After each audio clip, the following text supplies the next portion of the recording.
Good morning everybody. Today we will do question number 17 of exercise 5.2. Question is find the 20th term from the last term of the AP 3, 8, 13 and so on and the last term is 253. Question में आपको बोल रहा है कि ये जो दिया हुआ AP है इसका आपको 20th टर्म पता करना है लास्ट टर्म से, पीछे से। ध्यान से समझेंगे। सॉल्यूशन गिवन AP, जो AP आपको दिया है वो है 3, 8, 13 and so on and it reaches up to 253।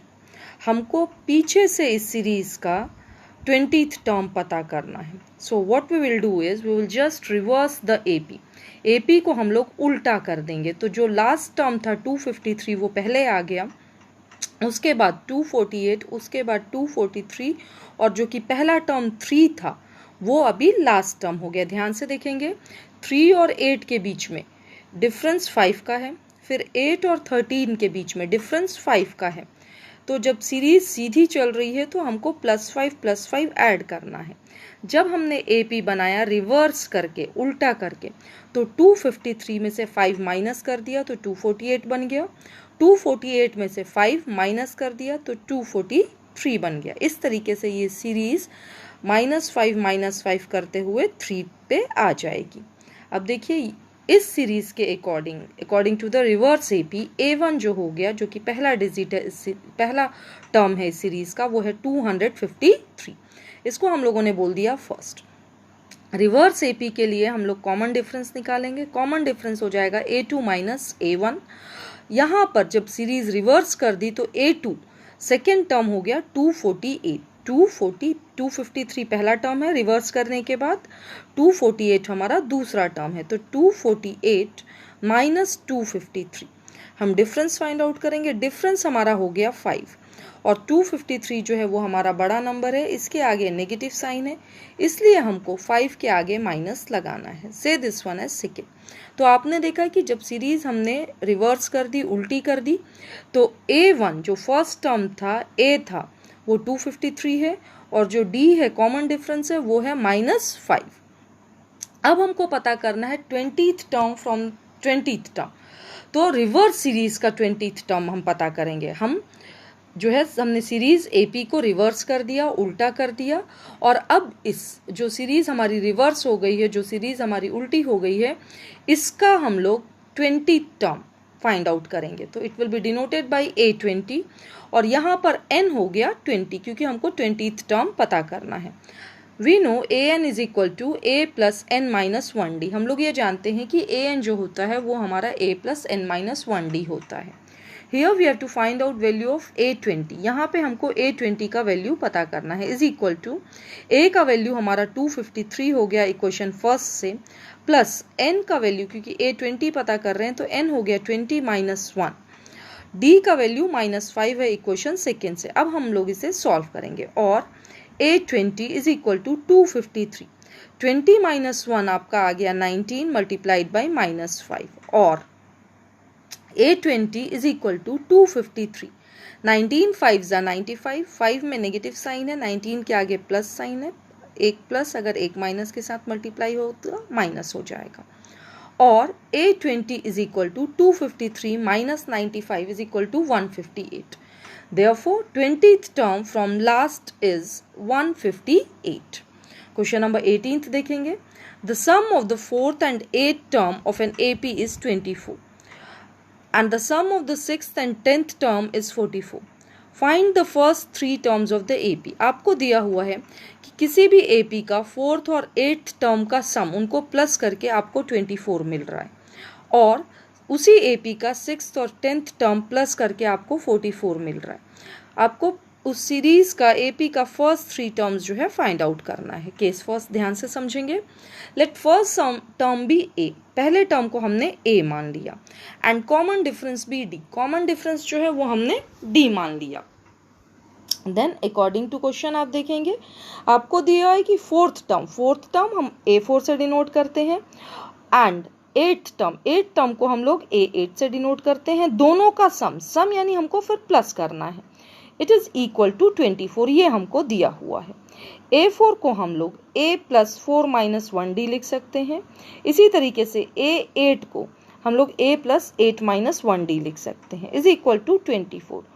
आप जानते हो कि AN is equal to A plus N minus 1D होता है, इसीलिए। अब ध्यान से देखेंगे, A आपका A रह गया, 4 माइनस 1 3, D है तो D आ गया, प्लस फिर से A जो है A रह गया, 8 माइनस 1 7, D आ गया आपका इज इक्वल टू 24। ये A और ये A दोनों आपस में प्लस हो गए तो ये 2A आ गया, 3D और 7D दोनों प्लस हो गए तो ये 10D आ गया इज इक्वल टू 24। हम लोग पूरे इक्वेशन को 2 से डिवाइड कर देंगे तो 2A जब 2 से डिवाइड हो गया तो यहाँ पे सिर्फ आपका बच गया, यहाँ पे सिर्फ आपका बचा 2। देखेंगे ध्यान से, यहाँ बच रहा है सिर्फ 2। 2A जो है 2 से डिवाइड हुआ तो आपका बच गया A, और यहाँ पे 10D जो है 2 से डिवाइड हुआ तो आपका बच गया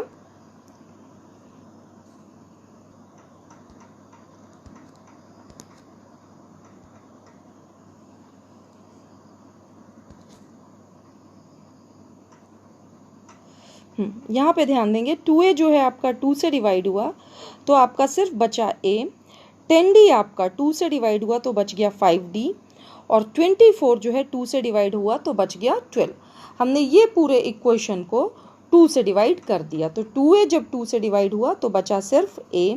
इसी तरीके से 10D आपका जो है, ये 10D जो है आपका 2 से डिवाइड हुआ तो बचा 5D, और 24 आपका 2 से डिवाइड हो गया तो बचा 12।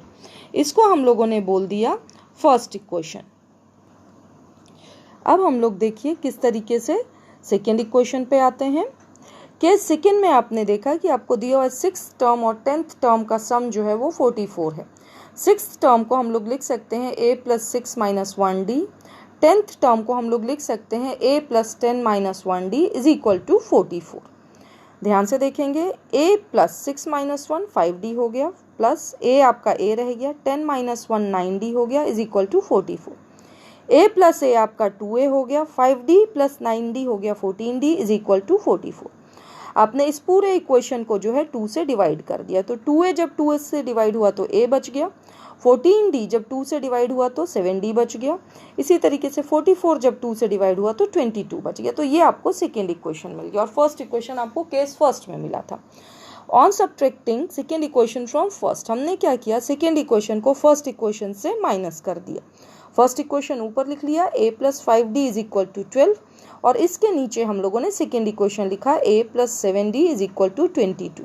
क्योंकि हम सब्ट्रैक्ट कर रहे हैं, माइनस कर रहे हैं, तो सेकेंड इक्वेशन के सारे साइन चेंज हो जाएंगे। प्लस A था माइनस A हो गया, प्लस 7D था माइनस 7D हो गया, प्लस 22 था माइनस 22 हो गया।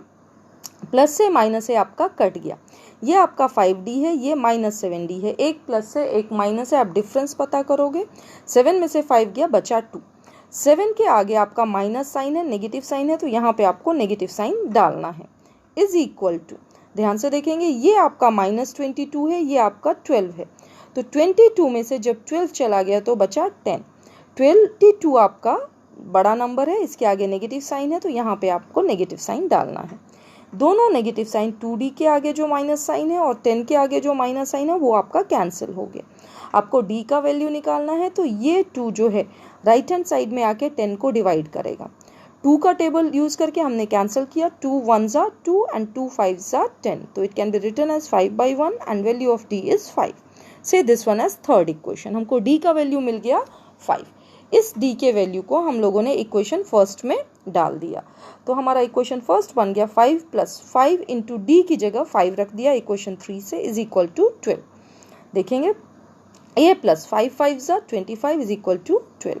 आपको A का वैल्यू निकालना है, आप 25 को राइट हैंड साइड में लेके जाएंगे तो 12 माइनस 25, 25 के आगे माइनस लग जाएगा, ध्यान देंगे 25 के आगे माइनस है, 12 आपका पॉजिटिव है, आप डिफरेंस पता करोगे, डिफरेंस हो गया 13, और 25 के आगे माइनस का साइन है तो यहाँ पे आ गया माइनस साइन।